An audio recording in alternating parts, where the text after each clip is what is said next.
안녕하세요. 예, 핵심 정리 강의 지금부터 진행하도록 하겠습니다.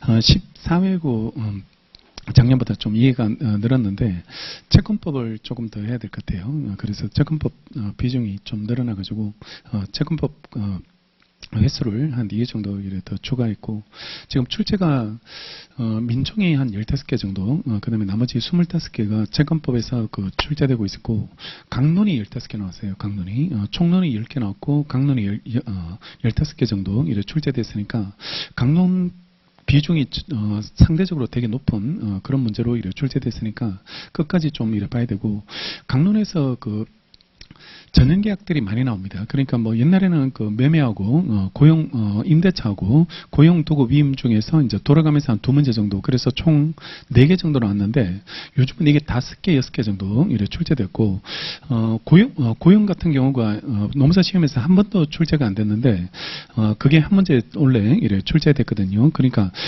그런 것들이 하나씩 끼어 들어갈 것 같아요. 그러니까 내년에도 아마 고용처럼요, 한 번도 출제되지 않는 구석탱이 문제들, 이런 것들도 출제가 될 가능성이 있기 때문에 조금 더 전년계약들을 조금 더 교재에도, 이번 교재에도 새롭게 좀 들어갔던 내용들이 있는데 내년에 아마 소비대차나 임치 이 중에서 하나가 나올 것 같아요. 그러니까 그쪽 내용이 교재에서는 전혀 없었는데 새롭게 들어갔고, 여행계약 같은 경우가 원래 한 문제 출제됐는데 고용이나 여행계약들 이런 것들은 내년에는 나오기는 좀 쉽지 않을 겁니다. 그런 것들은 한번 나오면 한동안은 좀 쉬어가는 그런 문제가 될 테고, 고용, 정려, 그 다음에 매매, 임대차, 도급이임 조합들 이런 것들은 매년 한 문제씩 출제되고, 조합이 원래 한 문제가 안 나서요. 한 문제가 출제되지 않았기 때문에 조합도 내년에는 아마 100% 출제가 예상되는 그런 문제이기 때문에 조금 찍어서 공부한다는 느낌으로 해가지고 강약을 좀 조절해두고, 중요도 있는 매매나 아니면 고용이나 도급 위임 이런 것들은 다시 또 출제될 가능성이 있으니까 그런 것들은 꼼꼼하게 정리하시고, 조금 더 출제가 안 되지만 좀 예상될 수 있는 거, 그러니까 소비대차나 임치 이런 것들은 앞으로 출제가 가능성이 높으니까 그런 거는 좀 찍어서 공부한다는 느낌으로 해가지고 정리하고, 그 외 것들이 만약에 출제됐다면 그거는 틀려야 됩니다. 여러분들이 거기까지 맞추려고 하지 마시고 일단은 거기까지만 준비해서 정리하시면 되고, 빠르게 정리하는 강의고 중요한 부분만 훑어가는 그런 강의이기 때문에 초심자는 이걸 듣지 마시고 기본 강의를 들으시고, 경험자들은 기본 강의를 듣지 말고 이걸 들으세요. 핵심 정리만 들으셔도 1차 경험이 있는 분들은 아마 이 강의로도 충분히 대비될 수 있는 그런 문제가 될 테니까 그래 정리하고, 객관식이 아마 다음 주쯤 아마 출간이 될 것 같아요. 그러니까 혹시나 여유가 있는 분들은 무리하지 말고 조금 여유가 있는 분들은 객관식도 한 번씩 풀어볼 수 있도록, 그러니까 그거는 매일 풀지 말고 주말에 수업 들었는 것들, 진도 범위 안에 있는 것들을 한번 노무사 기출만 골라가지고 미리 한번 쭉 풀어보시고, 일일이 중간에 있는 것들, 노무사 기출 아닌 것들도 들어가 있는데 그런 것까지 다 풀면 시간이 너무 많이 걸립니다. 1차에 시간이 과투입되는 그런 문제가 될 수 있기 때문에 이번에 수업 듣고 그냥 노무사 기출만 진도 범위 거를 주말에 풀어보겠다 이런 마음으로 복습용으로 그렇게 정리하고, 평소에 공부 시간은 지금은 2차에 많이 쓰시기 바랍니다. 2차에 많이 쓰고, 1차가 지금 걱정이 많이 돼가지고 조금씩 투입을 해줘야 되는데 이게 과투입되면 안 되고, 또 너무 적게 투입하면 또 불안한 마음이 생길 수 있기 때문에 조절이 조금 더 좀 힘든 그런 상황이 돼버렸는데요. 좀 보수적으로 생각을 하셔야 되지 않을까. 그러니까 내가 조금 좀 덜해서는 안 되겠다 이런 마음으로 들어가지고 좀 불안하다 싶으면 한두 시간 더 투자를 하시고 좀 어느 정도 1차를 합격한 경험이 있다든지 아니면 1차 공부를 한번 해보신 분들은 너무 공포감에 사로잡히지 마시고, 기억이 안 난다고 해서 매일 또 민법만 보고 있다든지 그렇게 공부하는 거는 또 오히려 수험 준비에 맞지 않습니다. 맞지 않으니까 그러니까 적절하게 여러분들이 주말에 한 토요일날 오전이면 오전, 아니면 토요일날 오전 오후 이렇게 해가지고 거기는 다른 생각하지 마시고 1차만 공부한다 이런 마음으로 해가지고 오전에는 민법을 보고 오후에는 노동법이나 아니면 다른 과목들 경영이나 이런 것들을 그냥 한번 보겠다 이런 마음으로 계획을 그래 잡아놓으시고, 2차 하다가 갑자기 1차 하려고 하면 시간이 되게 안 나와요. 1차 생각보다 1차에 시간을 투입하기가 쉽지 않은 그런 문제가 되게 되는데, 이거 자꾸 자꾸 그러니까 미루게 되거든. 이걸 1차를 다음에 하겠다, 다음에 하겠다, 연기 끝나고 하겠다, 뭐 이런 식으로 미루게 되게 되는데, 현실적으로 한번 해보신 분들은 아시겠지만 다음에 할 게 천재입니다.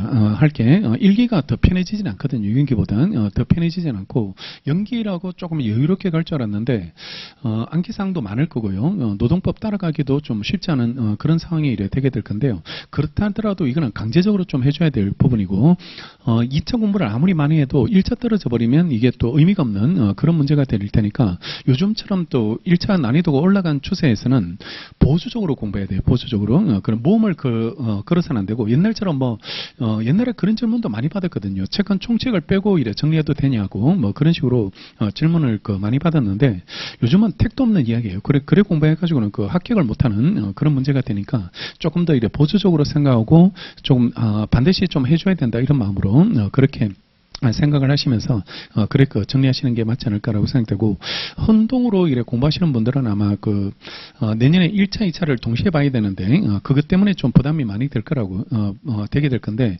민법만 어느 정도 좀 잡아두시면 그러면 민법만 어느 정도 이래 두렵지만 않다면요. 그러면 나머지 내년에 공부 시간을 사회본법이나 나머지 시간을 쓸 수 있게 되고 경리학도 요즘은 문제를 풀어봐야 됩니다. 문제를 안 풀고 그냥 시험장에 들어가 보면 원래 그렇게 낭패 본 사람들이 많아요.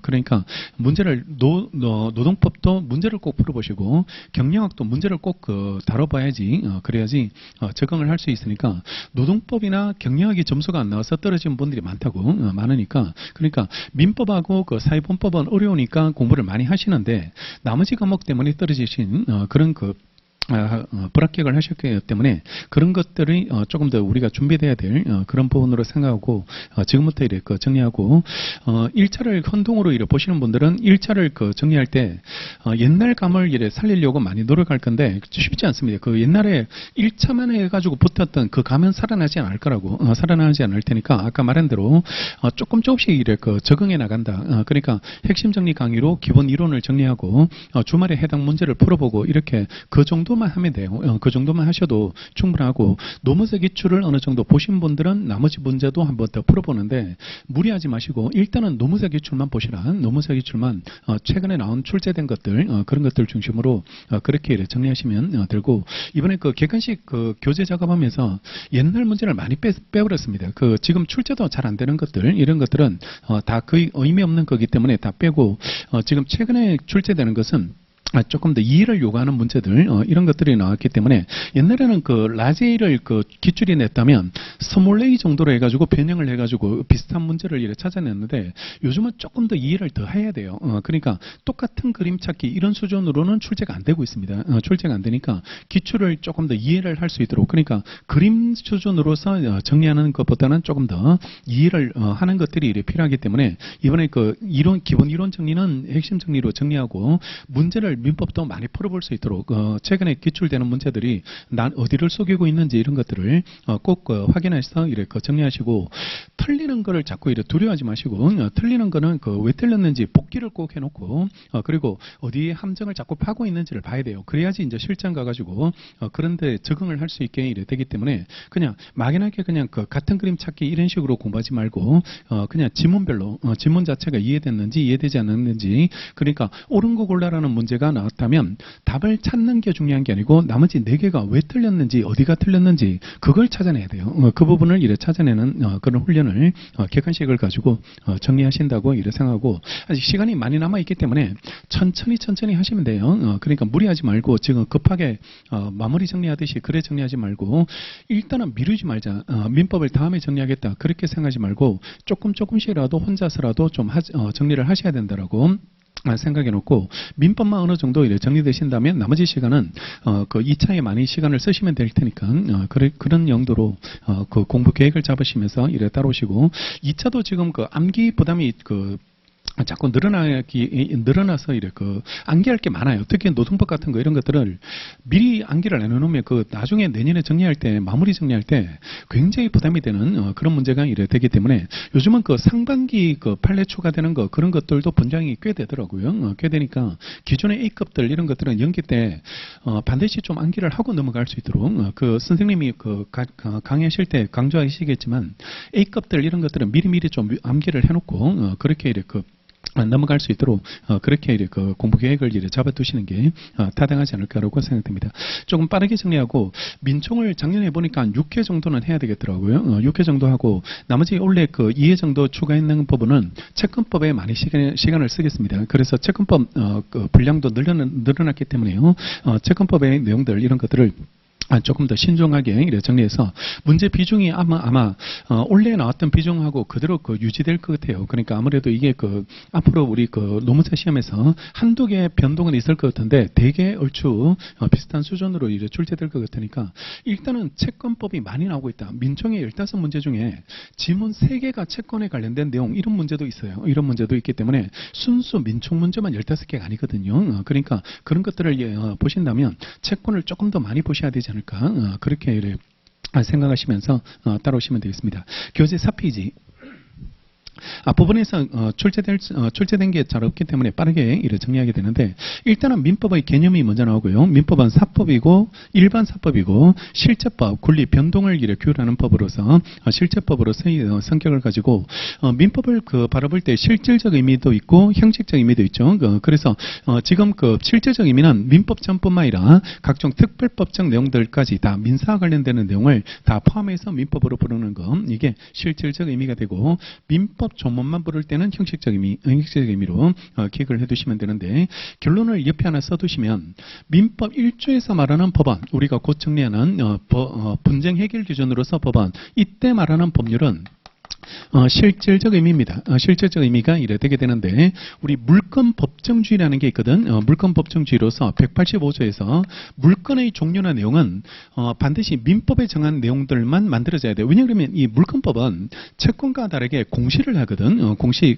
누가 물권자인지 이런 것들을 부동산의 경우는 등기로 공시하고 동산의 경우는 점유로 이래 공시하게 이래 되게 되는데 물권 법정주의에서 말하는 법률 물권 법정주의에서 말하는 법률은요, 법정주의에서 말하는 법률의 경우에는 이 법률은 형식적 의미, 민법 조문만 말합니다. 민법 조문만 형식적 의미를 말하기 때문에 여기서 말하는 법률은 형식적 의미, 민법 전 안에 규정되어 있는 내용들. 왜냐하면 민법 전에 관련된 내용들만 지금 공시할 수 있도록 만들어져 있거든요. 그러니까 새로운 내용들을 이런 것들, 특별법에 관련되는 내용들 이런 것들은 따로 공시할 수 있는 내용들이 방법이 만들어져 있지 않기 때문에 물권 법정주의에서 말하는 법률은 형식적 의미고 1조에서 말하는 법원으로서 법률들 이 법원은 실제적 의미로 이렇게 따르기 때문에 이거는 민법전뿐만 아니라 각종 특별법까지 다 포함하는 개념으로 구별해서 이래 정리해 두시면 되고 자 1조 나오네요.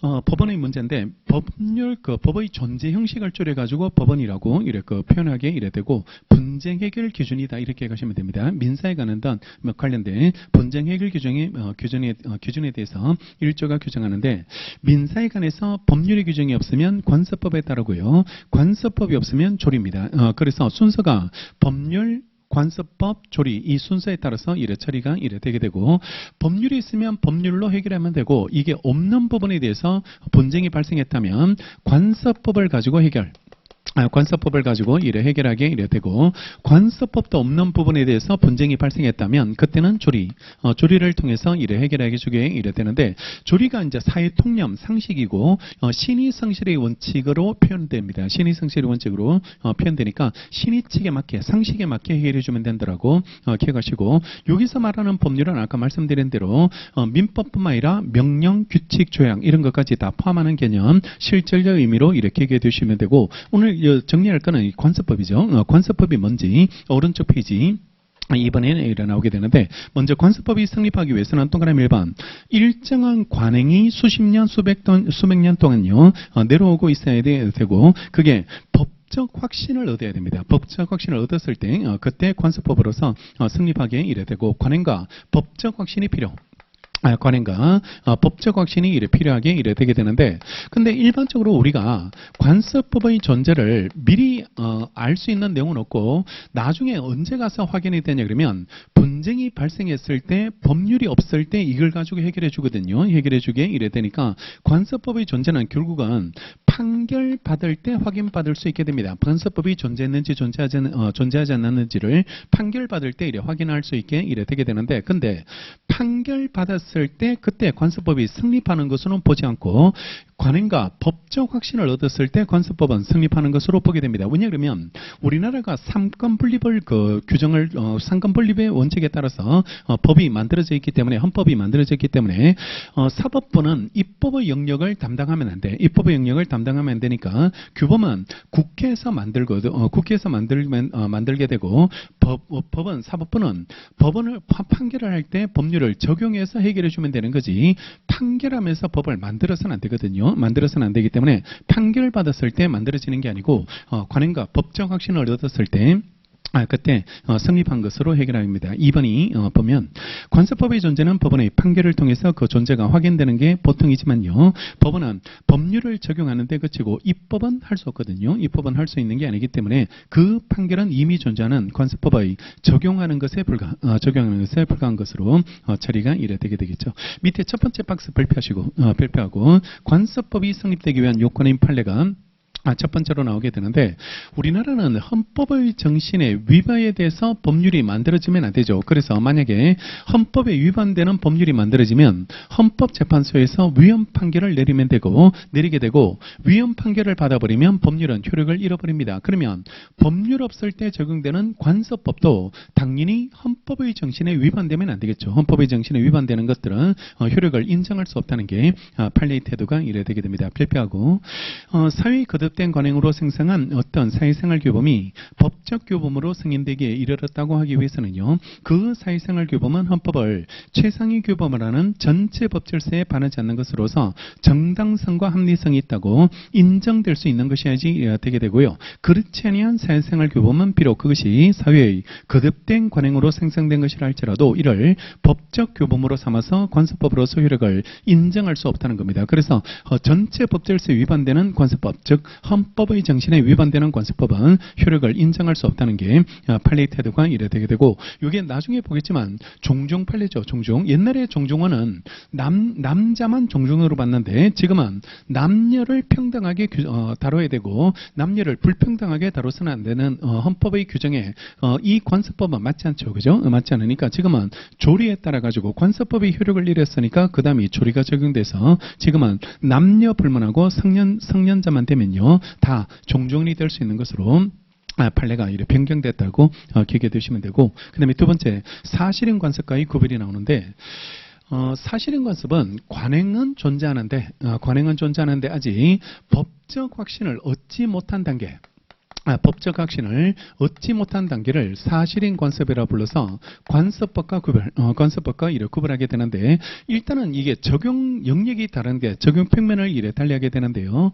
관습법은 법률이 없을 때 당사자 간의 분쟁을 해결해주는 기준, 즉 규범으로 작용합니다. 규범으로 이래 작용하게 되는데, 사실인 관습은 규범으로 작용하는 게 아니고 당사자의 법률행위를 해석하는 기준, 법률행위 해석 기준. 법률행위를 해석할 때 당사자 의사가 명확하지 않을 때요. 해석을 그 사실인 관습을 통해서 해석하게 이래 되게 됩니다. 따라서 법률행위 해석 기준으로 작용하는 게 사실인 관습이기 때문에 적용 평면을 달리해 그러니까 규범으로 이래 작용하는 관습법과 법률행위 해석 기준으로 작용하는 사실인 관습으로 이렇게 두 가지가 이렇게 구별되게 되는데, 가장 마지막 여러분들이 기억하셔야 될 실익이 기억나야 돼. 실익이 규범일 때와 사실인 관습, 법률행위 해석 기준으로 작용할 때 어떤 실익이 있게 이래 되게 되냐 그러면, 규범은 판사님들이 잘 알겠죠. 법원 판사님들이 잘 알게 되니까 규범은 직권으로 조사합니다. 직권으로 이래 조사하게 이래 돼 있는데, 사실인 관습은 법률행위 해석 기준으로 이래 작용되는 것으로서 당사자의 법률행위를 구체화시키기 위해서 해석하게 이래 되게 되니까, 그러니까 이 사실인 관습은 당사자의 주장 입증이 필요. 주장 입증 자체가 이래 필요한 것으로 처리가 이래 되게 되니까 실익은 주장이 있어야지 고려하게 되는지 아니면 주장 없어도 직권으로 판단하게 되는지 이게 실익, 이 부분이 이래 실익이 이래 되게 되니까 구별하는 기준 자체를 그렇게 이래 잡아두시고 자, 여기서 정리할게. 민법은 민사소송은 민법의 권리를 구체화시키는 민법의 분쟁을 해결해 주는 것으로 민사소송법이 이래 진행되게 되는데 우리나라 민사소송은 변론주의의 지배를 받습니다. 변론주의 이래 지배를 이래 받게 되는데 민사소송은 어떤 정의를 구현한다든지 어떤 진실을 찾아간다든지 이런 소송이 아니고요. 개인과 개인 간의 어떤 분쟁이 생겼을 때 이 분쟁을 해결해 주는 소송이 민사소송입니다. 따라서 판사님은 얘 이야기도 들어보고 이 사람 이야기도 들어보고요. 당사자가 주장한 내용들만 가지고 당사자 주장 중에 어떤 주장이 타당한지 그 결론만 내려주는 소송, 이 소송을 민사소송이라 부르고 주장한 것만 가지고 판단한다는 것을 이걸 변론주의의 지배를 받는다라고 그렇게 이래 부르게 됩니다. 따라서 민사소송은 변론주의의 지배를 받기 때문에 당사자가 주장한 것만 가지고 이래 판단을 하게 되고 주장하지 않는 사실은 절대로 고려하면 안 돼요. 왜냐 그러면 이걸 고려해 주는 순간부터 이 무게 균형이 운동장이 기울어져 버려가지고 판사님이 한쪽을 도와준 판결을 해버리면 당연히 다른 쪽 당사자는 불만을 가질 수밖에 없는 그런 문제가 생기기 때문에요. 당사자의 주장만 들어주고 그 부분에 대해서 누구 주장이 타당한지 결론만 내려주는 소송이 민사소송입니다. 따라서 변론주의 지배를 이래 받게 되는 게 그게 민사소송이고 주장을 기다려서 이래 판단하게 이래 됩니다. 따라서 민법과 관련되는 소송들 민사소송은 다 주장을 기다려서 고려하는 게 원칙. 주장을 기다려서 고려하는 게 원칙이니까요. 주장 입증이 이래 필요하게 이래 되고 얘가 주장했는데 이 사람이 부인을 한다든지 다툼이 생긴다면 이 부분에 대한 입증이 필요하게 되거든. 입증이 필요하게 되니까 입증 책임의 문제도 당연히 주장을 했음을 전제로 해서 입증의 문제가 따라붙어요. 그래서 주장한 내용이 다툼이 생겼을 때 입증한다. 이런 구조로 흘러가게 되는 게 그게 변론주의 민사소송의 기본 원칙이 이래 되게 되는데 예외적으로 우리 민사소송에도 직권으로 따지는 게 있더라.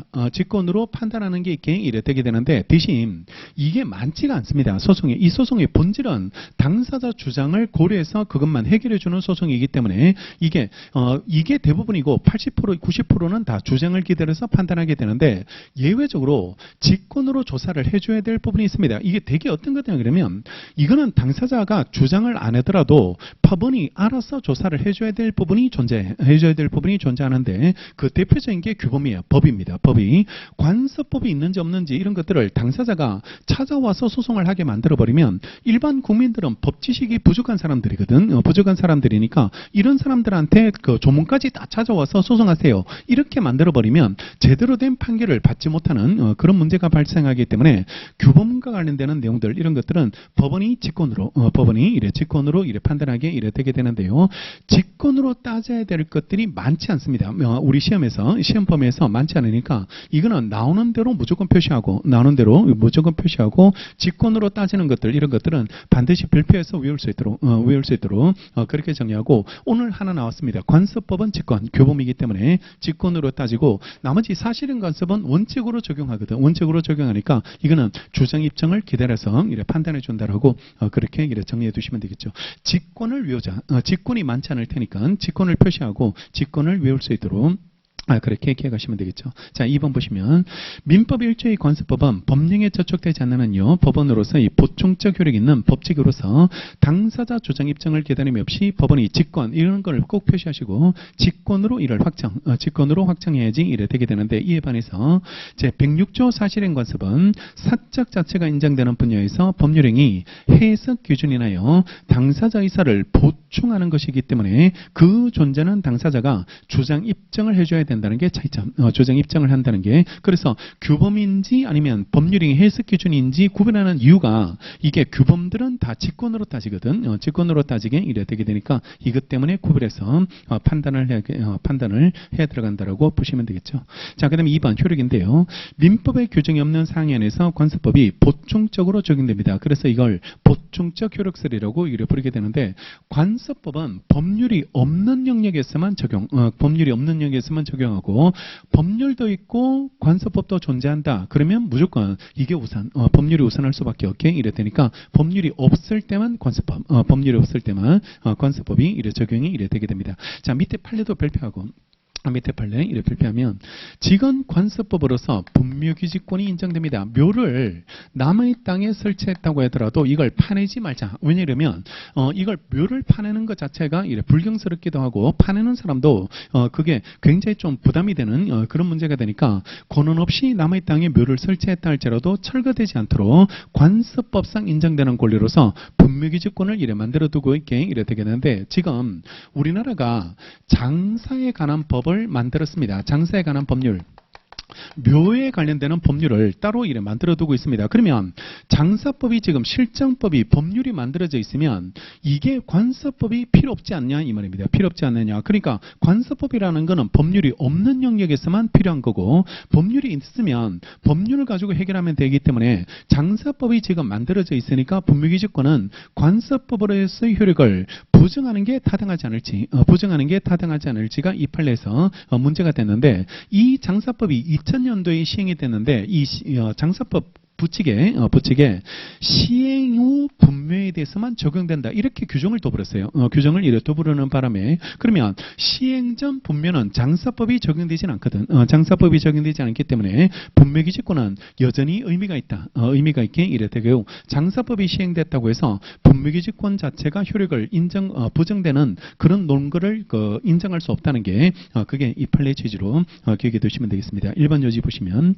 장사법 부칙 2조에 따르면 분묘의 설치 기간을 제한하고 토지 소유자의 승낙 없이 설치된 분묘에 대해서요. 분묘의 연구자는 토지 소유자에게 대응할 수 없다는 내용의 규정들은요. 장사법 시행 후입니다. 점 찍으세요. 시행 후 설치된 분묘에 관해서만 적용된다고 명시하고 있고 장사법 시행 전 밑줄 하시고 장사법 시행 전에 설치된 분묘에 대한 분묘기지권의 존립 근거가 위법률 시행으로요. 상실됐다고 볼 수 없다는 겁니다. 시행 전은 여전히 분묘기지권의 관습법으로서 해결할 수밖에 없고 장사법은 시행 후 분묘에 대해서만 적용되는 것으로 이렇게 평가하게 되게 되는 거고 자 다음 페이지 2번 요지 보시면 타인의 토지에 분묘를 설치한 경우에 20년간 평공연하게 분묘의 기지를 점유하면 지상권과 유사한 관습상의 물건인 분묘기지권을 시효로 이래 취득한다는 점은 오랜 세월 동안요 지속되어 온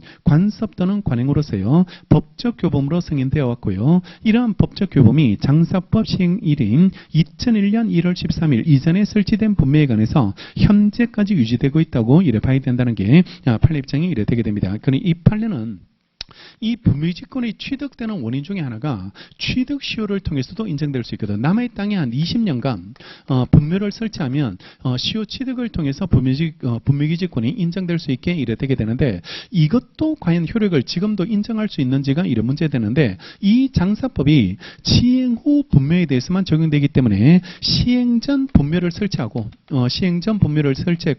시간이 흘러서 20년이라는 기간이 시효 취득이라는 요건이 장사법 시행 후에 완성이 됐다 할지라도요. 이미 이 분묘는 시행 전부터 존재했던 분묘거든요. 존재했던 분묘니까 20년이라는 기간 자체가 2001년 이후에 만료됐다 할지라도 이거는 시효 취득을 통해서 보호받을 수 있다는 게 이 판례 취지가 되니까 장사법 시행 후 분묘에 대해서만 적용된다는 이 측면 때문에 이거 취득 시효를 통해서도 인정될 수 있다는 거 이런 것들은 지금도 이어진다는 거 유지되고 있다는 거 이렇게 얘기해 두시면 되겠죠.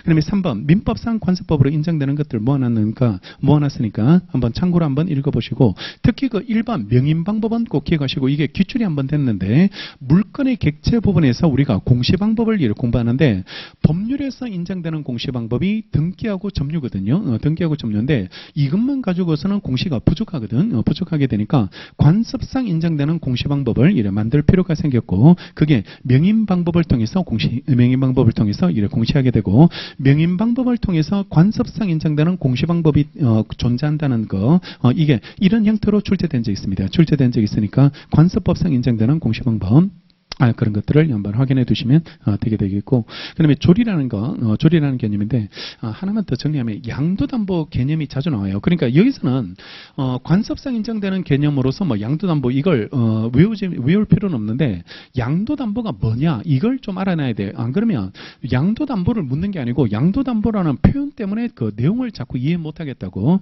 질문하게 이래 되게 되는데, 우리가 돈을 빌려주면 이 돈을 제대로 받을 수 있도록 하기 위해서 저당권을 설정합니다. 일반적으로는 저당권을 이래 설정하게 되는데, 저당권을 설정해 놓으면 일반 채권자보다는 얘가 물권자니까 먼저 받아갈 수 있게 이래 되니까 채권이 담보되어지는 측면이 이래 발생하거든요. 생기게 이래 되게 되는데, 문제는 저당권을 통해서 자기 채권 돈은 확실하게 받을 수 있겠죠. 이게 경매로 넘어가니까 경매로 넘어가서 부동산을 이래 팔게 이래 되게 되니까 이 부동산을 경매를 통해서 팔았을 때 나오는 돈을 얘가 저당권자가 다른 사람보다는 먼저 받아갈 수 있는 우선 면제권이 이래 존재하게 이래 되게 되는데, 근데 내가 이 부동산을 가지고 싶을 때는 이 채권자가 저당권을 통해서는 갖지는 못해요. 왜냐하면 경매로 팔게 됐을 때 자기가 낙찰을 받지는 못하거든.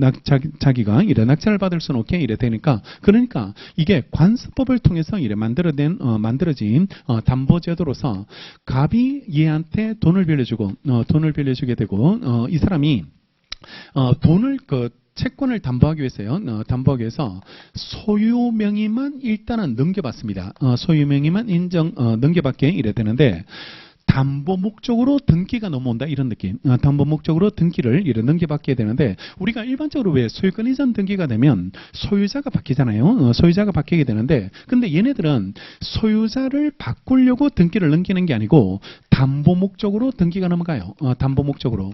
그러니까 이게 담보 목적으로 등기가 넘어간다는 걸 이걸 어떻게 이제 인정할 수 있습니까라고 볼 수 있는데, 얘네들의 합치된 의사가 존재하는 겁니다. 합치된 의사가 존재한다. 그래서 자연적 해석의 결과 실제로는 매매 형식으로서 등기가 넘어가는 것처럼 이렇게 꾸몄다 할지라도 실제 의사가 이 의사면, 담보 목적으로 등기를 넘기겠다는 의사면 그때는 담보 목적으로만 등기가 넘어간 것으로 이렇게 평가하게 되고, 차이점은 이게 소유자로서 등기가 넘어가면 이걸 팔지 말지는 얘가 결정하거든요. 얘가 결정하기 때문에 안 팔 수도 있고 나중에 자기가 팔지 않겠다라고 거부할 수 있게 되는데, 담보 목적으로 등기가 넘어갔을 때는 얘가 돈을 갚으면 이거는 돌려줘야 됩니다. 이거는 돌려줘야지 이래 되게 되니까, 실제 담보 목적으로 등기가 넘어가 있을 때는 그때는 변제를 하면 돌려주고, 변제를 못하게 된다면 그때는 이 부동산 가액에서 채권액을 충당하고 남는 금액을 거슬러 주게 됩니다. 정산을 통해서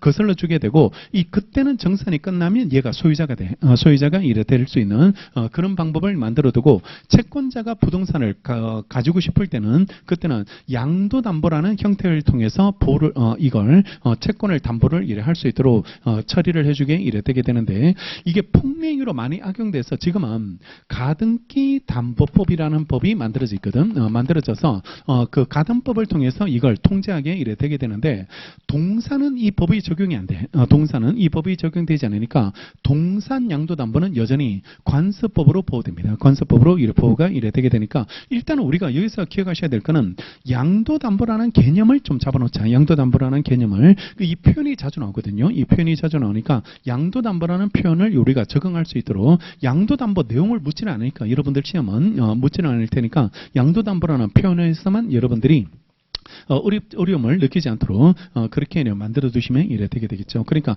채권자가 지금은 선택할 수 있습니다. 부동산 같은 경우는 뭐 저당권 설정해도 되고 양도담보 설정해도 되고 이렇게 선택할 수 있도록 그렇게 이래 처리가 이래 되게 되고, 그 다음에 마지막 조리죠. 현행 민법은 재판관은요 법률이나 관습법이 없다고 재판을 거부할 수 없기 때문에 재판의 기준이 돼야 될 법원의 하나로서 조리를 인정하고 있게 이래 되고, 조리를 민법의 법원으로 이래 삼고 있다고 이래 평가하시면 됩니다. 그러니까 법률도 없고 관습법도 없다. 그러면 분쟁 해결해 줄 기준이 없으니까 판결 못하겠다 이렇게 말하면 안 돼. 재판 거부할 수는 없게 되고, 왜냐 그러면 지금은 조리를 통해서 해결해 주라고 돼 있거든. 조리를 통해서 해결해 주고 상식에 맞게 해결해 준다 이런 느낌. 상식에 맞게 신의 성실의 원칙에 따라서 해결해 준다 이런 느낌으로서 3번 조리가 이래 만들어져 있게 이래 되고요. 그다음에 4번 헌법재판소 결정이 나오면 우리 위헌 결정이 나오면 모든 국가기관이 위헌 결정에 기속되거든요. 기속이 되니까 헌법재판소 결정은 법원으로 봅니다. 우리나라가 법원으로 보게 되는데 5번 대법원 판례입니다. 대법원 판례가 이런 문제 되는데 대법원 판례는 법원이 아닌 걸로 법원이 아닌 것으로 부정하게 되는데 간론에 보시면 판례는 특정 사건과 관련된 쟁점에 관해서 대법원이 판단한 법령의 해석 적용에 관한 의견을 가리키는 것이기 때문에요. 이거는 그 사건에 대해서 이 조문이 포함한다, 포함하지 않는다. 이걸 내용이 어떤 내용을 규정하고 있다 이런 식으로 해석하는 것에 불과한 것이기 때문에 대법원 판례는 법원이 아닌 것으로 평가하시면 이래 되게 되겠습니다. 그래서 참고로 빠르게 한번 정리를 해두시면 되게 되고, 그다음에 오른쪽에 이제 민법의 기본 원리는 대표적인 게 사적 자체입니다. 개인 간에 관의 분쟁을 규율하는 법이 이래 민법이기 때문에 개인들한테 맡겨두겠다. 그래서 사적 자체가 대원칙이고 그 파생 원칙으로 인격 보호나 계약 자유나 과실 책임 원칙, 즉 손해배상 책임은 반드시 고의가실을 필요로 한다는 과실책임 원칙이 적용된다고 이렇게 가고, 이걸 좀 수정하자는 논의가 나오는데 개인과 개인 간의 관계라고 해서 너무 사적 자체에만 맡겨놓아서는 오히려 불공평한 문제가 발생하게 되니까 이걸 좀 수정해 들어가자는 논의, 거기에 사회적 형평의 원칙으로서 신의 성실의 원칙이나 103조나 이런 것들이 만들어져 있는데 기본적으로는 사적 자체입니다. 사적 자체가 기본 원칙으로서 정리를 해두시면서 민법을 바라볼 때는 개인들이 결정할 수 있다는 거, 그런 것들만 이렇게 기준으로 잡아두시면 되겠죠. 하나만 더 알려드려야 될 게, 민법이 원래 조문이 하나 바뀌었어요. 조문이 몇 개가 바뀌었는데 그게 시행이 2026년입니다. 2026년이기 때문에 내년 시험하고는 상관이 없어요. 상관이 없으니까 지금 법인 조문들이 바뀌었거든. 법인 조문들이 등기하는 조문들이 지금은 주사무소에도 등기하고 분사무소에도 등기하는 이런 두 가지 등기를 해줘야 되는데 이게 등기가 두 번 해야 된다고 두 번 하다 보니까 불일치가 자꾸 생겨요. 분사무소에도 등기하고 주사무소에서 본점 소재지에 도 등기하고 분점에도 등기하고 이렇게 하다 보니까 이게 복잡하기도 하고 불일치가 자꾸 충돌이 생기는 그런 문제가 돼서 분사무소에서 등기하는 거, 분점에 등기하는 걸 다 없애버리는 그런 개정을 했고, 그 개정이 지금 바로 시행이 아니더라고요. 바로 시행이 아니고 2026년부터 이래 시행이니까 지금 법에 맞는 내년 시험은 상관없을 테니까 그건 잘 나오지도 않아요. 우리 시험에 나오지도 않는 부분이니까. 그러니까 지금 민법이 개정됐지만 우리 시험하고는 상관없다. 일단은 지금 있는 법령으로 처리하시면 되고, 가족법에 구하라법이라고 해가지고 상속을 부양을 하지도 않은 구하라 엄마가 상속을 받아가는 거, 이게 좀 문제가 있었잖아요. 문제가 있어가지고 결격시키는 조문이 들어왔습니다. 결격 조문이 들어왔고, 또 부양을 안 하는 자식들, 싸가지 없는 직계비속들, 이런 애들도 직계비속이 아버지를 부양도 안 해놓고 아버지 돌아가시니까 상속을 받겠다고 나타나는 거, 이런 것들도 좀 문제가 있다고 봐가지고 상속을 결격시키는 조문들이 지금 들어왔고, 그것도 똑같아요. 2026년부터 시행이 되는 거고, 유류분도 위헌 판결 때문에 개정이 됐거든. 유류분 제도가 개정이 됐는데 옛날에는 형제자매도 유류분권을 행사할 수 있도록, 형제자매가 받아갈 수 있도록 유류분권을 행사할 수 있도록 이렇게 되는데, 형제자매는 솔직히 좀 재산 형성에 기여도가 하나도 없는 사람들이거든요. 기여도가 하나도 없는 사람이, 근데 자기도 이제 상속인 중에 한 명이니까 자기가 일정 부분을 찾아가겠다 이렇게 주장하는 게 유류분권인데, 이거는 좀 제도의 취지하고 맞지 않다고 해가지고 유류분 제도 중에서 형제자매가 주장할 수 있는 유류분권, 이걸 또 수정해가지고 삭제했는 이런 식으로 바뀌었는데, 그건 다 내후년 이야기예요. 내후년 이야기니까 개정은 원래 됐는데 시행은 2026년부터 이래 시행됐으니까요. 내년 시험하고는 여러분들은 상관없는 거다라고 그렇게 생각하시고, 참고 자료는 학원 홈페이지에 올려놨습니다. 올려놨는데 지금 굳이 시험도 상관없는데 읽어볼 필요는 없지 않을까. 그러니까 내후년 시험에만 대비할 수 있도록 그렇게 확인해 두시면 될 것 같습니다. 자, 그 다음에 넘어가셔서 권리로 이래 넘어가시고, 권리가 이래 나오는 이유가 우리가 법률 관계를 정리하거든. 인간의 생활 관계 중에서 법의 적용을 받는 게 법률 관계고, 법의 적용을 받지 않는 관계가 호의 관계가 이래 되게 되는데, 법의 적용을 받는 게 어떤 실익이냐 그러면 강제할 수 있다는 겁니다. 어떤 그 의무를 이행하지 않았을 때, 요구할 수 있고, 요구에 따르지 않는다면 손해배상이나 강제행을 이래 청구할 수 있게 되는데, 호의 관계는 강제할 수 없죠. 왜 나한테 좀 매너 있게 좀 대해달라 이런 것들을 강제로 만들 수는 없거든요. 그게 호의관계하고 차이점인데 우리는 지금부터는 이제 법률관계, 권리 의무 관계를 중심으로 해서 정리하고 그 중에서 권리를 중심으로 해서 정리하게 되고 그래서 오른쪽 페이지 권리의 개념이 나오고 권리란 일정한 이익을 향유하기 위해서 법이 인정한 힘을 법에서 인정한 힘이 권리라고 이렇게 평가하시면 되고 2번 권리와 구별되는 개념으로서 3개 권한과 권원으로 세 가지로 나누게 되는데요. 권한은 타인을 위해서 일정한 법률 효과를 발생케 하는 행위를요 할 수 있는 법률상 자격입니다. 자격이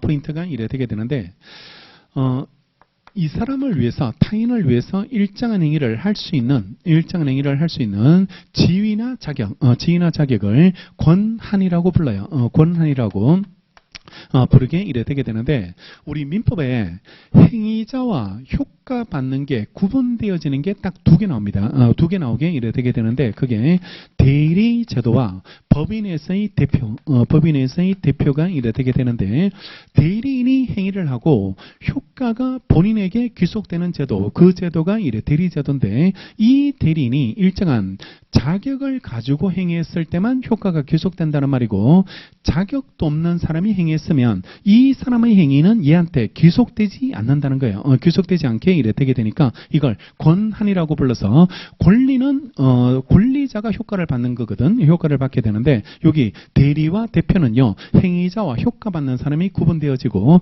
효과를 귀속시키려면 일정한 자격이 있는 사람이 행위해야 된다. 일정한 자격이 있는 사람이 행위할 것이 필요하고 그래서 대리권, 대표권이라고 되어 있지만 이거는 권리가 아니고 효과 귀속시킬 수 있는 자격의 문제라고 기억을 해두시면 되고 그 다음에 권능은 권리 내용을 이루는 개개의 법률상 힘을 말합니다. 권리를 구성하는 개개의 힘들을 권능이라고 부르게 되는데 그 밑에 보시면 소유권은 3가지 힘으로 구성되는데요. 사용 권능, 수익 권능, 처분 권능으로 들어가 있더라. 사용, 수익, 처분 권능으로 포함되게 이래 되게 되는 게 그게 권리를 구성하는 개개의 힘으로서 권능이라고 부르게 이래 되게 되고 마지막이 권한인데요. 일정한 법률상 사실상 행위를 하는 것을 정당화시키는 원인을 말하죠. 정당화시키는 원인을 권론이라고 이래 부르게 이래 되게 되는데 내가 지금 남의 집에 살고 있지만 이 그 부동산의 점유가 불법 점유가 되지 않는 것은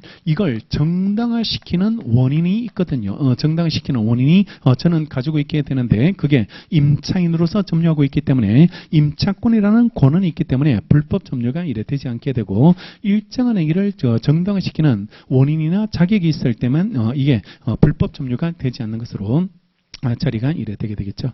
그다음에 로마자 3번 의무는 권리에 대응하는 반드시 따라야 될 법률상 구속을 말하게 이래 된다는 거. 비교 개념으로 이래 간접 의무 책무라는 것도 있게 이래 되고 일정한 불이익은 발생하지만 상대방이 강제할 수 없는 게 특징.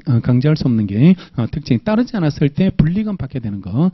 그게 간접 의무 책무라고 이래 구별해 주시면 이래 되게 되겠습니다. 자, 그다음에 다음 페이지 권리 종류로 이래 넘어가시면 이것도 빠르게 보시면 되는데 내용에 따른 분류로서 권리를 내용을 가지고 이렇게 분류하면 재산권도 있고 인격권도 있고요. 가족권, 신분권도 있고 사원권도 있게 이래 되게 되니까 4가지 권리로 분리하게 이래 되고 2번째 그 인격권은 명예훼손 같은 거 생각하시면 돼요. 초상권, 명예권 이런 것들이 인격권이 이래 되게 되는데 이걸 침해당하면 손해배상을 청구할 수 있습니다. 불법행위니까 그 불법 도찰 이런 것들은 당연히 손해배상 책임을 이래 물을 수 있는데 이거는 특징이 손해배상 청구할 수 있는 것보다 오히려 명예가 훼손되지 않도록 미리 사전 조치를 취할 수 있도록 이래 하는 것들이 이게 오히려 더 중요하기 때문에 옆에요. 판례가 사전 예방적 구제수단으로서 침해행위 금지 청구권을 인정합니다. 그래서 대개 왜 방송금지 가처분 이런 거 하거든. 그래서 보도가 나가면 내 명예가 훼손당할 수 있게 이래 되게 되니까 방송금지 가처분으로서 사전 예방적 구제수단이 만들어져 있다는 거, 이런 것들이 명예권의 특징으로서 기억을 해두시면 이래 되고, 그 다음에 가족권, 사원권 이렇게 구분되고요. 그 다음에 로마자 2번 작용 힘에 따라서 분리합니다. 그래서 권리가 주어진 법률상 힘의 정도에 따라서 구분하면 네 가지 지배권, 청구권, 형성권, 항변권 네 가지로 구분이 이래 되게 되는데, 특징을 잘 보시면 1번 지배권은요, 타인의 행위를 필요로 하지 않고 일정한 객체를 직접 지배할 수 있는 권리입니다. 누구 도움을 기다리지 않는 거, 누구 도움이 필요 없는 거, 누구 도움이 필요 없고 그냥 일정한 객체를 직접 지배해서 이익을 받게 되는 거, 이걸 지배권이라고 부르게 되고, 관로 안에 물건이 대표적입니다. 우리가 지금 연필을 쓰고 있는 거, 책을 보고 있는 거, 이런 것들은 누구 행위를 기다리지 않고 재화를 직접 지배해서 이익을 받게 이래 되게 되는 게 그게 지배권이 되고요. 2번 지배권에 대한 제3자의 침해는 불법행위를 구성하겠죠. 내 걸 누가 가져가면 당연히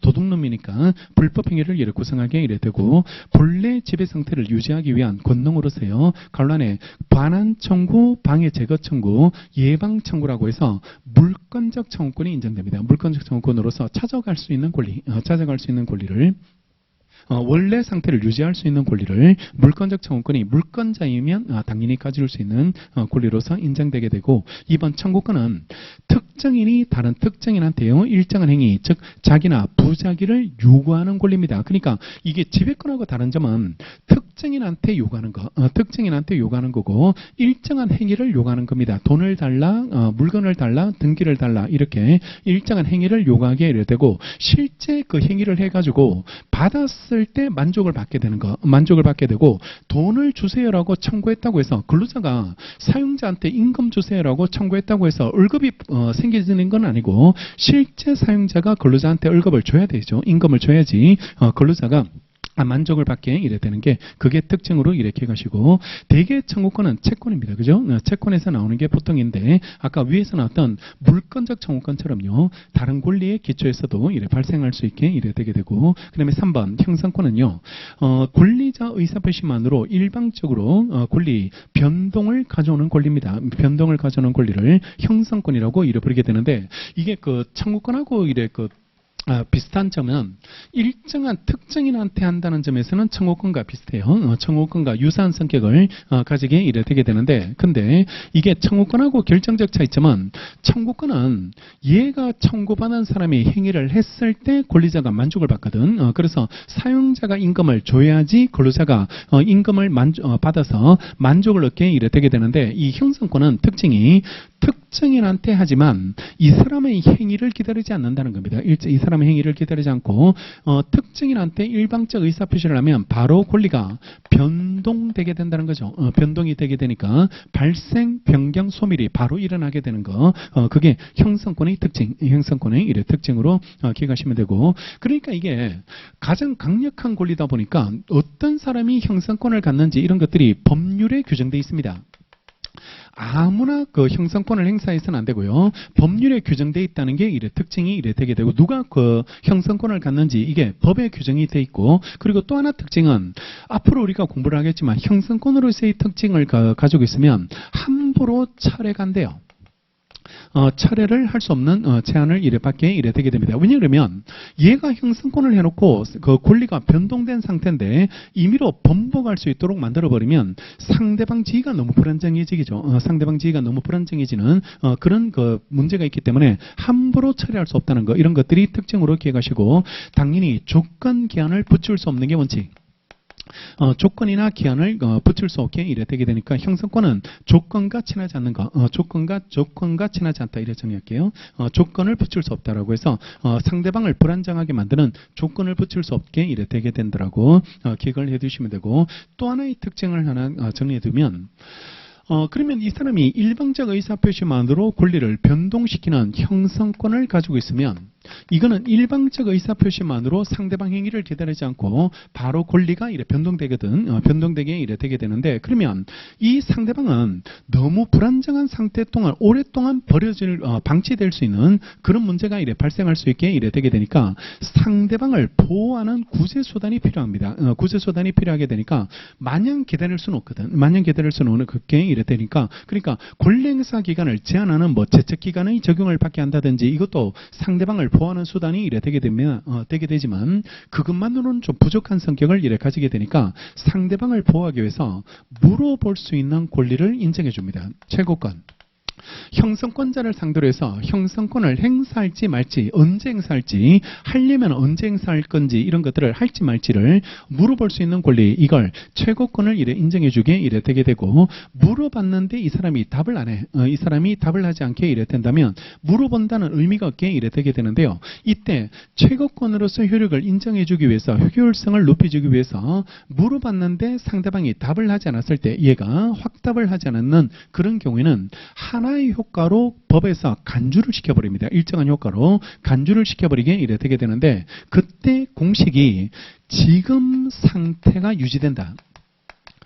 지금 상태를 유지시킨다. 지금 상태를 유지시킨다라고 이래 평가하시면 되는데, 얘 하나만 들어드리면 우리 455조에 채무인수 조문이 나오거든. 채무인수 조문이 나오는데, 채권자가 있고 채무자가 있을 때 채무자와 제3자 사이에 채무인수 계약을 체결했을 때는 이건 이 사람들의 합의만으로 효과가 발생 안 해. 왜냐하면 얘네들의 합의만으로 자꾸 채무자가 그냥 바뀌어버리면 이 사람이 너무 황당할 수 있게 이래 되게 됩니다. 그러니까 자기가 생각했던 채무자는 을인데 갑자기 돈도 없는 병으로 바뀌어버리면 돈을 못 받게 되는 그런 문제가 발생할 수 있기 때문에 채무자와 인수인 사이의 합의로는 이거는 채무인수 계약은 효력이 발생하지 않고, 채권자가 반드시 승낙을 하거나 거절을 할 수 있도록 선택할 수 있게 되어 있습니다. 그러니까 만약에 승낙하면 얘로 바뀌는 거고, 거절하면 바뀔 수 없고, 이렇게 채권자가 선택할 수 있는 형성권을 가지고 있거든. 일방적 의사표시로 권리가 변동될 수 있는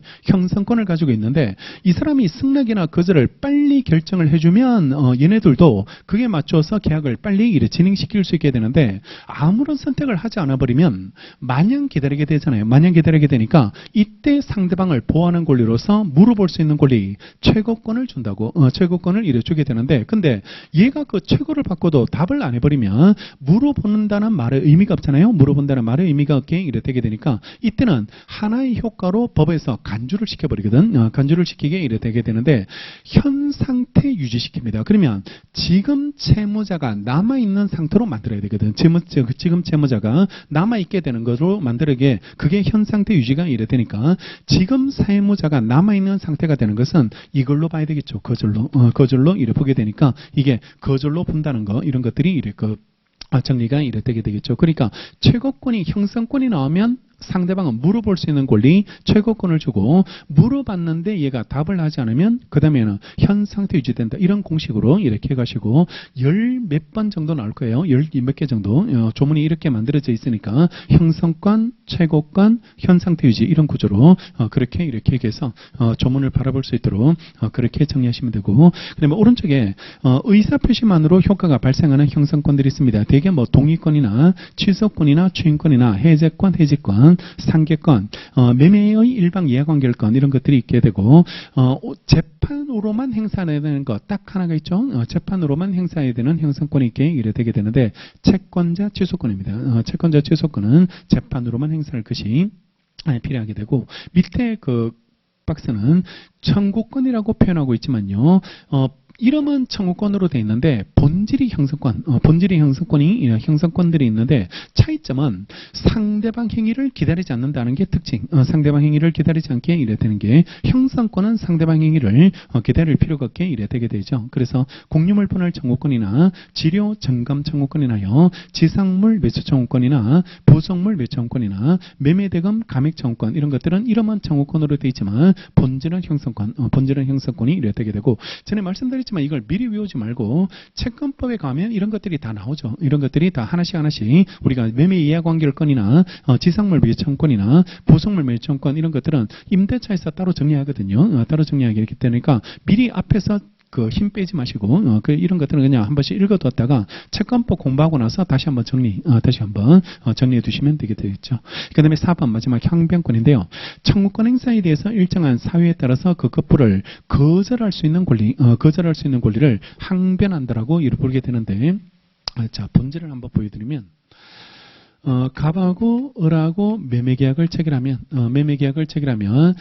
매수인은 당연히 매도인한테 등기 주세요, 물건 인도해 주세요, 인도 청구권을 가지고 두고, 매도인은 매수인한테 이거 받을 수 있죠. 매매대금을 받을 수 있게 이래 됩니다. 그러면 매도인이 매수인한테 매매대금을 주세요라고 청구하면 매매대금을 주세요라고 청구하면, 그러면 매매계약의 효과로서 매수인은 매매대금을 줘야 되겠죠. 매매대금을 줘야지 이래 되게 되는데, 근데 이 사람이 일정한 사유를 들어서 잠시 동안 이 매매대금 지급을 거절할 수 있는 권리를 가지게 돼요. 거절할 수 있는 권리를 가지게 되는데, 이걸 항변한다라고 부릅니다.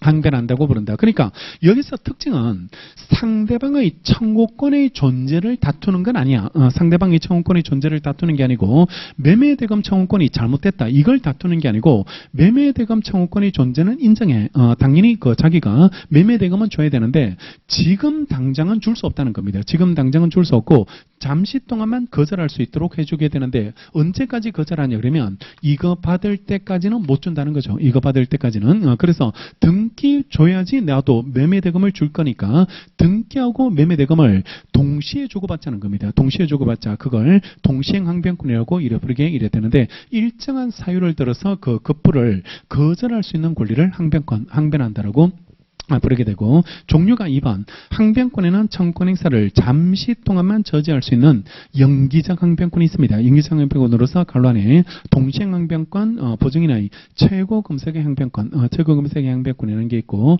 영구적으로 영원히 저지할 수 있는 영구적 항변권이 있게 이래 되게 되는데, 간란에 상속인의 한정 승인이 됩니다. 그러니까 한정 승인이 아빠가 남긴 재산 범위 안에서만 책임을 지고 더 이상 내 재산으로는 책임지지 않겠다. 그게 한정승인이거든. 한정승인이 이래 되게 되는데, 그거는 누가 오든지 간에 언제든지 간에 언제나 나는 아빠가 남긴 재산 범위 안에서만 책임지게 이래 되겠다고 거절할 수 있기 때문에 영구적 항변권이라고 이래 부르게 됩니다. 종류들 이래 빠르게 봐두시고, 그 다음에 기타 분류로서 1번 절대권 상대권인데요. 1번 절대권은 특정의 상대방이라는 게 없고 모든 사람한테 주장할 수 있는 거. 그러니까 제가 지금 차고 있는 이 시계를 특정인한테만 제 거예요 이렇게 주장할 수 있는 게 아니고 모든 사람한테 주장할 수 있다. 이걸 절대권이라고 부르고, 두 번째 상대권은 특정인에 대해서만 주장할 수 있는 거, 특정인에 대해서만 주장할 수 있는 걸 상대권이라고 이래 부르게 되고, 우리 나중에 무효도 모든 사람한테 무효 주장할 수 있는 거, 이걸 절대적 무효라고 부릅니다. 그래서 선의 제3자가 보호되지 않는 경우, 선의 제3자가 보호되지 않는 걸 절대적 무효라고 부르고, 두 사람 사이에서는 무효지만 다른 사람한테는 무효 주장을 못하는 거, 이걸 상대적 무효라고 이래 부르게 되는데, 공부하다 보면 이게 원리나 이런 것들을 조금 알아두는 게 좀 편할 때가 있게 이래 되게 되는데, 우리가 얘네 둘 간의 어떤 매매 계약을 체결해 가지고 어떤 물건에 넘어갔다, 돈을 주고 물건에 넘어갔는데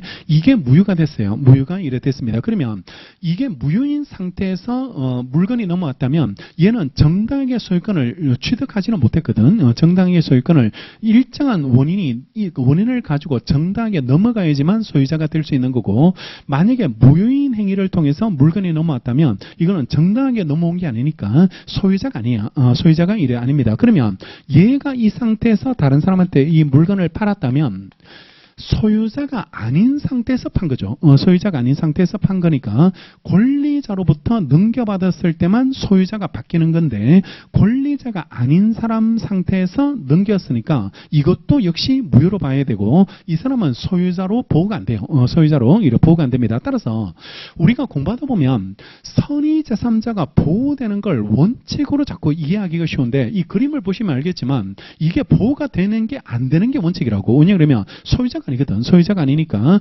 이 사람이 넘겨받았을 때는 소유권을 취득 못하는 게 원칙. 소유권을 취득 못하는 게 원칙인데 예외적으로 모르고 넘겨받은 사람을 보호하는 조문을 따로 만들어둔 경우가 있거든. 따로 만들어둔 경우가 있게 이래 되게 되니까 이게 선의 제3자를 보호하는 예외적 조문이 있어야지만 보호되는 겁니다. 보호가 이래 되게 되고 당사자 간에는 무효지만 예외적으로 얘한테는 무효 조정을 못한다라는 조문을 만들어뒀을 때만 이 사람이 보호되는 거고 이런 조문 없으면 보호 안 돼요. 보호가 되지 않게 이래 되게 되니까 반대로 자꾸 이해하기가 쉬워요. 그 선의 제3자가 보호돼야 되는 게 원칙 아닙니까? 라고 이래 생각이 쉬운데 그게 아니고 보호될 수 없는 게 원칙. 보호될 수 없는 게 원칙이고 일정한 예외적인 조문이 있을 때만 그때만 보호를 시켜주게 이래 되게 되는데 대표적인 게 동산 거래는 하루에도 수십 번씩 하거든. 수십 번씩 하게 이래 되게 되는데 우리 왜 커피를 산다든지 연필을 산다든지 교재를 산다든지 하루에도 여러 번 동상 거래를 하게 돼. 여러 번 동상 거래를 하게 되는데 근데 여기가 무효가 됐다고 해서 이걸 다 무효로 시켜버리면 거래는 정말 혼란스럽게 되는 그런 문제가 이래 되게 되니까 동산의 경우에는 무권리자로부터 넘겨받아도 소유권을 취득할 수 있는 제도를 따로 만들어줘야지 그게 거래가 혼란스럽지 않게 이래 되거든. 그래서 선의 취득이라는 제도를 통해서 동산의 경우는 보호하는데 부동산을 우리가 하루에도 수십 번 살 수 있을까? 부동산을 하루에도 여러 번 사고 팔고 하는 거 이런 것들은 말이 안 돼. 그러니까 부동산의 경우는 오히려 정당한 권리자를 보호하는 게 원칙이기 때문에 부동산의 경우는 등기 믿고 사는 사람이라 할지라도 보호를 시켜주지 않습니다. 보호를 시켜주지 않게 이래 되게 되니까 선의 취득 제도는 동산만 인정되고 부동산의 경우는 무권리자로부터 넘겨받았을 때는 보호가 되지 않는 게 원칙.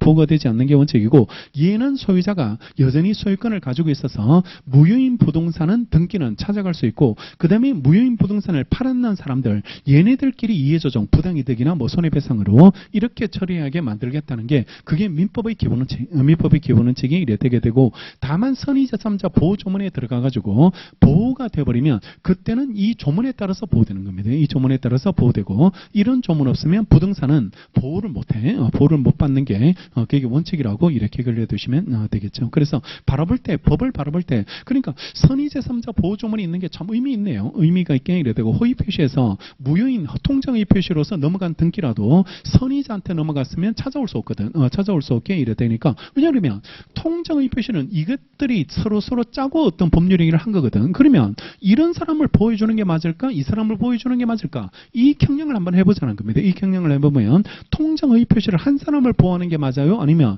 모르고 사는 사람을 보호하는 게 맞을지 이런 느낌이거든. 이런 느낌이 이래 되게 되니까 이런 경우는 이 쪽을 더 보호해주게 이래 되고 이런 거 아니면 원래 소유자 이 사람들이 뭐 등기를 위조해서 막 훔쳐간 거 이런 것들은 원래 소유자한테 괴책 사유가 없는 그런 경우들은 원래 소유자를 더 보호한다 이런 측면으로 그런 측면으로 이래 처리가 이래 되는 겁니다. 그러니까 법을 바라볼 때 조금 이래 원리나 이런 것들을 좀 알고 그렇게 보면 이런 것들은 좀 암기 부담을 좀 덜 수 있도록 그렇게 처리가 이래 되는 거죠. 그러니까 이걸 자주 읽어보고 자꾸 이렇게 대입을 시켜보면 그런 것들을 좀 보호할 수 있는 이게 취지나 이런 것들을 알게 되고 노동법을 그것도 사법관계거든. 노동법도 이래 사법관계가 이래 되니까 근로자하고 사용자는 개인들이잖아요. 개인들이기 때문에 사적 사인들의 그 문제인데 사적 자치 원칙을 맡겨두면 이게 힘의 균형이 맞지 않잖아요. 이 근로자들이 막 노동력을 착취당하는 이런 문제가 생기니까 특별법을 통해서 사회적 형평의 원칙이라는 그 특별법을 통해서 이 사적 자체를 좀 수정해 줘야 되겠다. 그래서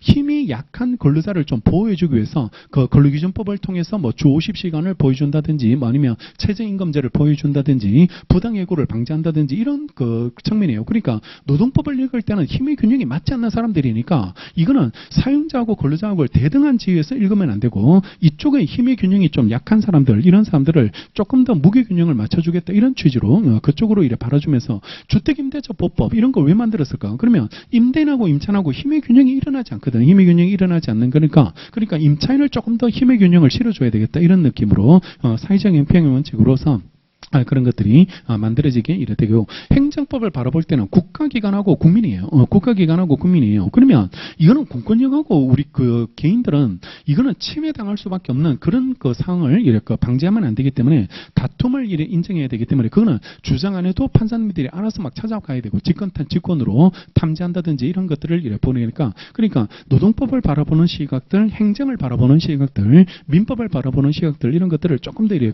여러분들이 좀 입체적으로 이래 공부한다면 조금 더 판례나 이런 것들을 이해하기가 이래 쉽게 이래 되게 되고, 여러분들이 한번 상식적으로 한번 생각해서 이 관계에서는 누가 어떤 식으로 해석해 주는 게 타당할지 이런 것들을 그런 것들을 보고, 이게 그 구체적 타당성하고 이래 조율에 돼가거든요. 판례는 조율에 돼가니까 어느 한쪽의 힘이 조금 더 부당하지 않을까 이렇게 되는데, 지금 상황에서는 이만큼 보여주고 점점 발전해 나갔을 거 아닙니까? 이게 노동법이라는 것도 이래 근로관계라는 것도 점점 변화되어 가고 앞으로도 또 바뀔 거겠죠. 앞으로도 바뀌게 될 테니까 지금 해석되는 기준하고 앞으로 바뀔 기준하고 이런 것들이 조금씩 이래 차이가 이래 발생이 되게 될 테니까 그런 관점에서 이제 공부를 해보시면, 그러면 조금 더 공부를 재밌게 할 수 있지 않을까, 좀 덜 지치고 암기 부담을 조금 더 덜 수 있지 않을까, 그런 관점에서 보고, 교수님들이 이제 강사님들이 그런 것들을, 원리들 이런 것들을 그분들은 이제 오랫동안 이 책을 봤을 테니까 그러니까 그런 원리들 이런 것들을 자꾸 이야기해 주는데, 연기가 그래서 중요한 거예요. 연기가 기초가 그래서 중요한 거고, 그냥 무작정 이래 외운다고 생각하면 어차피 암기니까 뭐 지금부터 외워가지고 외울 필요 있겠을까, 나중에 뭐 그 1기부터 따라가면 되지 않을까 이런 생각할 수 있게 되는데, 원리를 놓친 상태에서 암기하면 이게 아무래도 힘들어지는 겁니다. 그러니까 이해도나 이런 것들이 떨어지게 되고 모든 걸 다 외워야 되는 이런 문제가 되니까, 법은 암기 과목이에요. 일단은 암기 과목인데 이 암기를 해야 되는데, 일단은 이해가 바탕이 된 암기가 필요하다. 이해가 바탕이 된 암기가 필요하게 될 테니까 그런 것들을 잘 생각해서 기억하면 되겠죠. 자, 그 다음에 두 번째, 일신전서권도 있고 비전서권도 있는데, 일신전서권은 그 사람만 가질 수 있고 그 사람만 행사할 수 있는 거, 다른 사람이 행사가 안 되는 거, 이런 것들을 일신전서권이라고 이름 부르게 되고, 비전서권은 반대말로서 양도도 되고 상속도 되는 거, 상속도 이렇게 하는 것들, 대개 재산권이겠죠. 재산권이 비재산권이 이렇게 되게 되고 비전서권이 되고, 세 번째, 주된 권리도 있고 종된 권리도 있습니다. 그래서 주종관계 있는 거, 따라다니는 거, 원금하고 이자 이런 것들이 그게 주된 권리, 종된 권리로 이렇게 평가하시면 되겠습니다. 빠르게 한번 정리하고 그 다음에 넘어가셔서 권리 충돌과 경합인데요. 권리 충돌은 동일 객체의 여러 권리가 존재할 때 누구를 우선할지, 누구를 우선시킬지 우열관계를 따지는 거, 그걸 권리 충돌이라고 이렇게 부르게 되는데, 2번 보시면 물건끼리 충돌했을 때입니다. 물건끼리 충돌하면 첫 번째, 소유권과 제한물건이 충돌했을 때는 당연히 제한물건이 우선하게 이래 되고, 제한물건이 우선할 수밖에 없게 이래 될 거고, 2번, 같은 종류의 물건, 1번 자당권, 2번 자당권 이런 것들은 먼저 성립한 권리가 우선, 1번 자당권이 우선하겠죠. 1번 자당권이 우선하게 이래 되고, 물건과 채권이 충돌했을 때는 그때는 성립 시기를 불문하고 물건이 우선입니다. 물건이 우선하게 이래 되니까 물건과 채권이 충돌했을 때 그때는 물건이 우선하게 되고, 채권은 우열관계 없다. 채권은 우열관계가 없고 먼저 성립한 채권, 금액이 높은 채권 이런 게 없어요. 이런 게 없고 채권은 평등하게 다뤄지고 평등하게 우열관계가 존재하지 않는다는 거, 그게 채권 상호간의 문제로 평가하시면 이래 되겠습니다.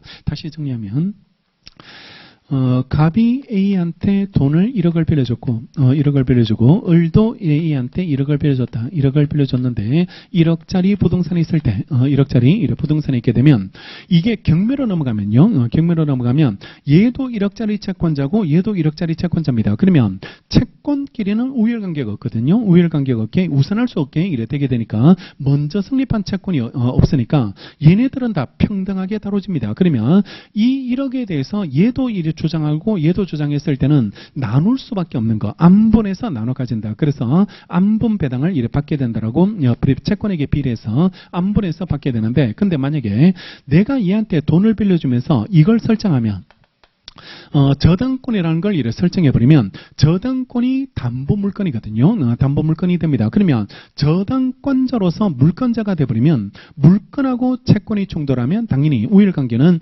물건이 우선하게 이래 되게 되니까 이게 물건과 채권이 충돌했을 때 우일관계는 물건이 우선하게 되고 저당권을 설정하게 된다면 물권자가 되는 실익, 물권자가 될 수 있는 실익이 있게 이래 되니까 그게 그 우선권을 받을 수 있는 실익을 이래 갖게 되는 거죠. 그러면 로마 제2번 권리 경합이라는 개념도 있는데 하나의 생활사실이 수개의 법규가 정하는 요건을 충족하여 수개의 권리가 발생하는 수가 있게 되는데요. 이때 그 수개의 권리가요 동일 목적을 가지고 또한 그 행사로 같은 결과를 이래 가져오게 될 때 이를 권리의 경합이라고 이래 부르게 이래 되게 됩니다. 예를 들면 제가 지금 남의 집에 살고 있을 때 임차인으로서 살고 있습니다. 임차인으로서 살고 있기 때문에 불법 점유가 아닌데 하나의 생활사실 즉 임대차가 종료하면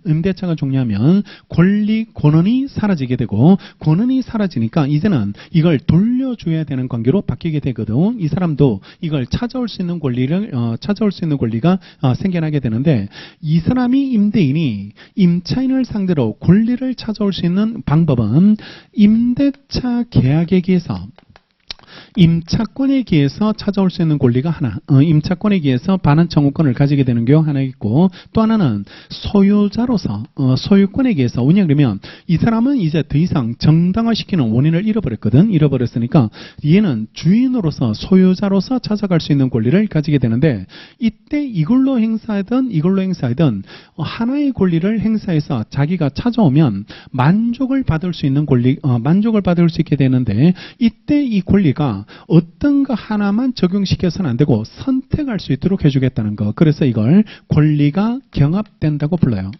권리가 경합된다. 그래서 하나의 생활사실이 여러 권리 요건을 충족했을 때 하나의 권리만 인정되는 게 아니고 이걸 모든 권리가 다 경합돼서 인정될 수 있고 이걸 해도 되고 이걸 해도 된다. 이걸 해도 이래 되게 되니까 선택할 수 있는 관계로 처리되는 거. 이게 원칙, 권리의 경합이라고 부르게 되고 이거하고 구별해야 될 게 밑에 나오는 법규 경합은 권리 경합하고 다른 게 법규 경합은 일반법과 특별법 관계 있을 때 일반법과 특별법이 따로 만들어져 있으면요. 특별법이 이래 따로 만들어져 있으면 특별법 우선의 원칙이 적용돼서 이거는 특별법만 적용됩니다. 그래서 이거는 하나의 권리만 인정되게 되고 일반법은 적용되지 않는 거. 일반법은 이래 적용될 수 없게 이래 되게 되는 게 그게 법규 경합으로서 처리되는 거고 법규 경합이 아니면 원칙은 다 권리 경합 관계니까 하나의 생활사실이 여러 법규 요건을 충족하면 모든 권리가 발생할 수 있고 권리자는 그것 중에서 선택할 수 있다. 이렇게 기억을 해주시고 우리 하나만 외우시면 돼. 법규 경합으로 처리되는 건 여기 예가 하나 나와 있는데 일반 사용자 책임하고 국가배상 책임이 문제인데 공무원의 그 관계는 국가배상 책임이 우선한다는 특별법이 나오는데 우리 시험 범위에서는 이걸 기억해 가세요. 이걸 정리하면 되는데 법인의 불법행위 책임이 35조가 나옵니다. 법인의 불법행위 책임. 대표기관이 불법행위를 저질렀을 때 법인이 불법행위 책임을 지도록 35조가 규정을 두고 있게 되는데요.